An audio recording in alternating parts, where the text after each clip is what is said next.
রাজধানীতে ট্রাফিক ব্যবস্থাপনায় যুক্ত হলো স্বয়ংক্রিয় কৃত্রিম বুদ্ধিমত্তা চালিত প্রযুক্তি। গুরুত্বপূর্ণ কয়েকটি স্থানে বসানো হয়েছে এআই ক্যামেরা, যাতে স্বয়ংক্রিয়ভাবে রেকর্ড হচ্ছে আইন অমান্যের দৃশ্য। যাচাই বাছাই শেষে দেয়া হচ্ছে ডিজিটাল মামলা। প্রযুক্তি নির্ভর এই নজরদারিতে নিয়ম মানার প্রবণতা বাড়ছে বলে দাবি ডিএমপির। বিস্তারিত দেখুন আরকে রেজার প্রতিবেদনে। ক্যামেরায় ছিলেন রায়হান উদ্দিন মানিক। রাজধানীর সড়কে নির্দ্বিধায় আইন ভাঙাটাই দীর্ঘদিনের বাস্তবতা। সিগন্যাল না মানা, উল্টো পথে গাড়ি চালানো, যত্রতত্র পার্কিং, এত সব বিশৃঙ্খলা থামাতে সড়কে ব্যবহার হচ্ছে আধুনিক প্রযুক্তির এআই ক্যামেরা। ট্রাফিক আইন ভাঙলে চিহ্নিত হচ্ছে গাড়ি, আর কিছুক্ষণ পরেই মালিকের মোবাইলে চলে যাচ্ছে ডিজিটাল মামলার SMS। রাজধানীর বাংলা মোটর, সোনারগাঁ, বিজয় সরণি সহ অন্যান্য গুরুত্বপূর্ণ সিগন্যাল পয়েন্টে স্থাপন করা হয়েছে 105টি কৃত্রিম বুদ্ধিমত্তার এসব ক্যামেরা।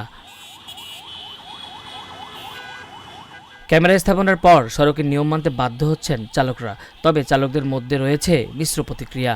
এই ক্যামেরা যেটা হয়েছে এটা আমি মনে করি খুবই ভালো। তাই এটা আমি মনে করি বাংলাদেশের প্রত্যেকটা প্রান্তে, ঢাকার প্রত্যেকটা যে কয়টা স্টপেজ আছে প্রত্যেকটা জায়গায় দেওয়া। এটা ডেফিনেটলি ভালো, এটা সবার জন্যই ভালো। রাস্তার শৃঙ্খলা, আমরাও চাই সবাই শৃঙ্খলা এবং আইন মেনে সড়ক চলুক। এখন সচেতন পাবলিক বেশি হয়েছে আগের তুলনায়, কারণ তারা এখন যে অটোমেটিক মামলাটা হয় সেহেতু তারা আগের তুলনায় অনেক বেশি সচেতন আছে। এআই ক্যামেরা দিয়ে যদি ভালো মতন পরিচালনা করা হয়, অবশ্যই ট্রাফিক ব্যবস্থা অনেকটা নিয়ন্ত্রণে চলে আসবে।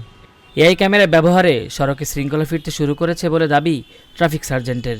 ঢাকা মেট্রোতে তো অসংখ্য গাড়ি, মানে যানজটের ক্ষেত্রে চাপ কমেনি, তবে শৃঙ্খলার ক্ষেত্রে যে চাপটা আমাদের নিতে হতো, মানে গাড়ি সিগন্যাল ধরতে হতো, এর ভিতরে অনেকে পাড়াপাড়ি করে যাওয়ার চেষ্টা করতো।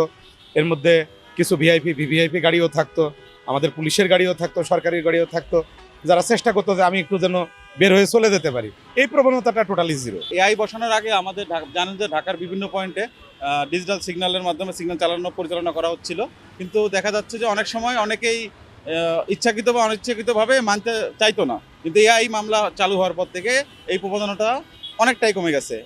ডিএমপির ট্রাফিক বিভাগের অতিরিক্ত পুলিশ কমিশনার বলেন, মামলা দেওয়া মুখ্য নয়, বরং মানুষের মধ্যে সচেতনতা বৃদ্ধির লক্ষ্যে ক্যামেরা স্থাপন করা হয়েছে। একই সঙ্গে নতুন প্রযুক্তি নিয়ে বেশ আশাবাদীও তিনি। মামলা বলতে হচ্ছে যে আপনাকে স্পেসিফিক তো আমি বলেই দিলাম বারবার যে আমাদের এখানে ইন্টারকন্টিনেন্টাল থেকে শুরু করে বাংলা মোটর, এরপরে আমাদের কারণ বাজার, আমাদের বিজয় সরণি, আমাদের সোনারগাঁ, জাহাঙ্গীর গেট, এগুলো তো আমাদের এআই দিয়ে চলছে। আমাদের তো শুধু মামলা দেওয়া, এই নাগরিকদেরকে মামলা খাওয়ানো, মামলার সংখ্যা বাড়ানো, জরিমানা আদায়, এটা তো আমাদের কাজ না।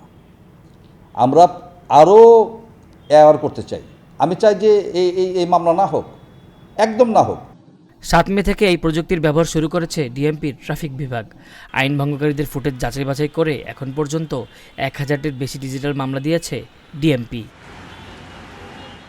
এআই প্রযুক্তির ফলে পুলিশের উপর যেমন চাপ কমবে, পাশাপাশি কমে যাবে সড়কে শৃঙ্খলা ভঙ্গের প্রবণতাও।